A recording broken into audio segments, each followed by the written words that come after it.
Today's reading comes again from Mark's Gospel. It's again from chapter 1, and following on from last week, it's verses 29 to 39. So you remember that last week, in the opening chapter of Mark's Gospel, we heard how Jesus called the four fishermen, James and John, Simon and Andrew, and how they went on that first day in Capernaum to the synagogue.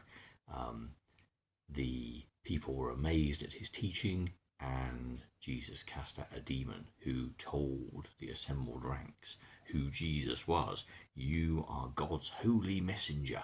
So Mark is really ramming home who Jesus was, and Jesus is able to cast out this demon, which again amazed the crowds.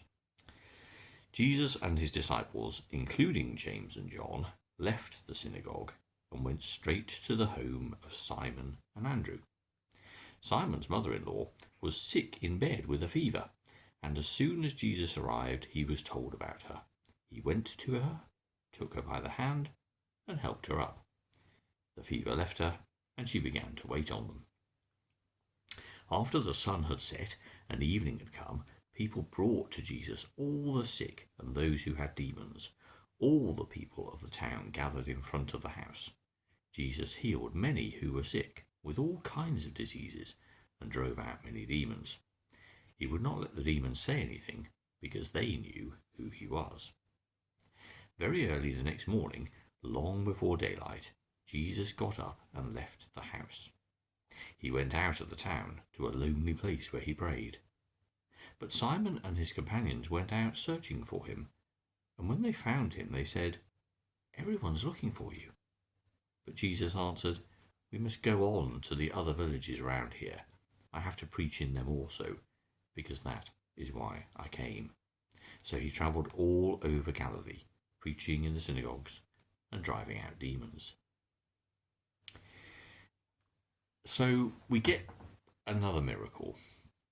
The fact that Jesus is able to take Simon's mother-in-law by the hand and her fever leaves her and she becomes well.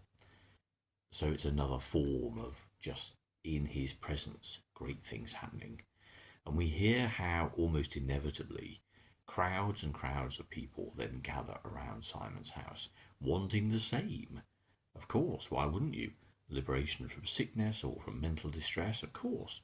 And what other recourse did you have? But here was a healer, a man who could simply make you better by being in his presence or a touch of his hand. Of course, people flocked to Jesus, and he did that all that night. The following day, he goes off to pray. Now, normally in the Gospels, when Jesus goes off to pray, it's at moments of great distress, or a time of requiring sort of peace and time together with the God who he is, but the God who is also everywhere. And the key of this particular passage is all about what the disciples and the crowd are doing in reaction to the fact that God is in human form among them. For the healing miracles and the driving out of demons is, to my mind at least, just what happens when the God who made all things comes into contact with the people that he made and the people that he loves. They have distress, they have illness. They ask him directly for help. He provides it. And the fact that he has the power to do so is completely and utterly incidental, for this is the God who made all things, who formed every particle that makes every atom of your being. Of course, God can do anything. And that's just what happens. In some ways, that's not even the focus of the story. The point of the gospel is to talk about the reaction of the crowd. So like lost children, or like anyone who is childlike and fascinated by a bright light or a glorious scene or lost transcendent moments, people come to Jesus. Who wouldn't? Bring your friend, bring so-and-so, bring them, because they can be healed. You would. But that's not what Jesus was there to do. He wasn't here to set up shop and become a local physician, to continue to service the needs of those who come to him with illness and mental distress. He's come to bear witness to the love that God has for all people everywhere. He's come to talk of renewal and revival, to usher in the kingdom of heaven on earth, a new and personal relationship with God. This is global news. It's not going to be constrained to just one place. So it's very interesting, and in fact for me the central point of the story, the reaction not just of the crowd, that's completely understandable, but the reaction of his companions. They are described as Jesus' disciples in verse 29, but in verse 36, Simon and his companions went out searching, and a lot is made of the verb that is used. Going back to the original Greek, searching is probably okay, but in the original Greek it's much harsher. It's more like hounding, persecuting, chasing. And you can imagine, can't you, how Simon and the others perhaps felt slightly responsible for the fact that Jesus wasn't there. He hadn't set up shop again, because presumably even more people were thronging to the house on that morning. Even more people were coming to receive the healing and the driving out of demons. And he wasn't there.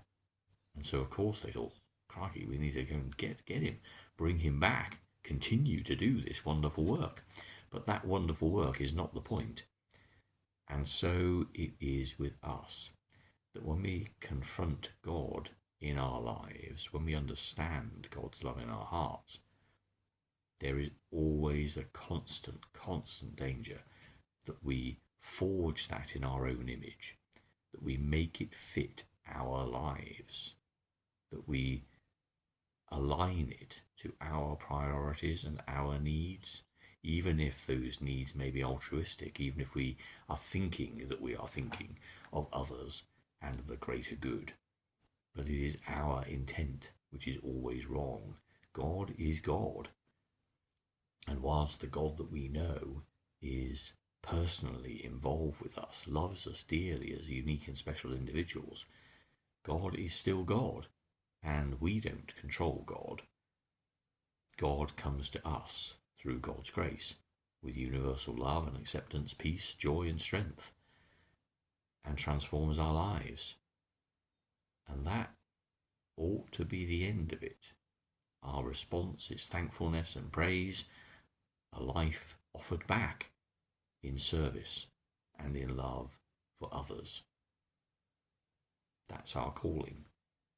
And yet we spend so much of our time constantly thinking, I wish God would do this, or I wish God would do that, or why doesn't God do this, or why doesn't God do that? None of that is important. And those healing miracles and the driving out of demons, they're great stories, and they no doubt persisted in the families that were affected by them for a generation or many more perhaps.